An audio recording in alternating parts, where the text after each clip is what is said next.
અને ભાઈ પેલા 5 રૂપિયાની પોટલી આવતી તરફલાની આવે ખબર નહીં આપણે વ્યાજબી રાખી 20 કરી અલ્યા 20 રૂપિયાની પોટલી લીધી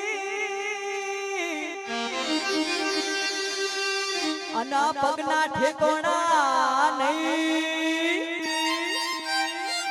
અલ્યા 20 રૂપિયાની પોટલી લીધી અન પગના ઠેકોણા નહીં જમતમ કરીને ઉભો થયો એ જો તો પોલીસ પકડી ગઈ